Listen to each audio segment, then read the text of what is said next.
perhaps our Hungarian friends don't want to learn an antiquated variety of English that's associated with a former empire that no longer extends the clout that is conveyed by the American English that I'm using right now. And so it turns out we had more money, so we got the contract. It's not that there was any linguistic, thing that overcame with that, but it says a great deal about where American English is perceived globally, as opposed to what we even think here at home. We have a lot of linguistic insecurity in the face of some of our British friends, but it's ironic and of no small interest to me in my experiment that many of my British friends and colleagues maintain their British dialect. When I was at Stanford, for example, nearly half the faculty in the linguistics department traces their ancestry to Great Britain, and you'd go to a faculty meeting and you would swear you were somewhere over there because either Elizabeth Traugott or Peter Sells or someone else was speaking proper British English throughout the faculty meetings. I rambled on, I apologize. Yes?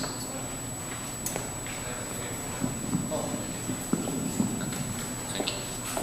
So I was just wondering about the experiment that you showed us, and what is the composition of the people that were listening? Because I think it's very interesting to just try to... So in the interest of time, I didn't say much about that. Yeah. But they were all native speakers of American English, for the most part college educated, and I did 3 sets of samplings.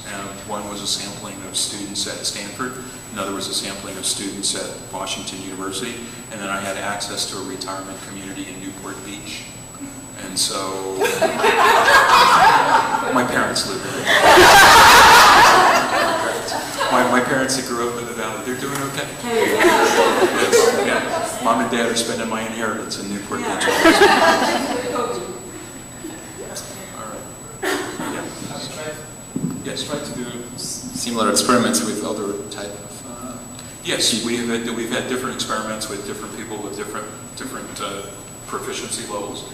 And there's the way that this parses out for the most part, and it would make tremendous sense, is that people are highly attuned to the dialects and regions that they know best. So for example, when I'm looking at diversity among American dialects, those individuals who grew up in the Northeast, for example, their ears are very much attuned to distinguishing someone from Maine, Boston, New York, and Philadelphia.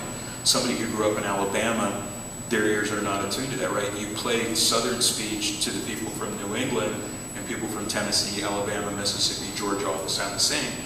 The people that grew up down in the southern states, they can tell somebody from Texas, somebody from Georgia.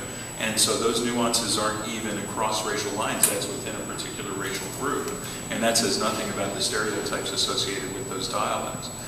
And then we've done the perceptual studies of who's intelligent, who's not intelligent, and there's a lot of noise there because some of the groups where you would think that people would have actually had this security of knowing, like, I'm an intelligent person even though I don't have proficiency in standard English, but there are some echoes of linguistic insecurity where they say, no, they hear those voices and they still don't identify them as potentially intelligent even though they may come from the same linguistic background. Thank you. All right, thank you.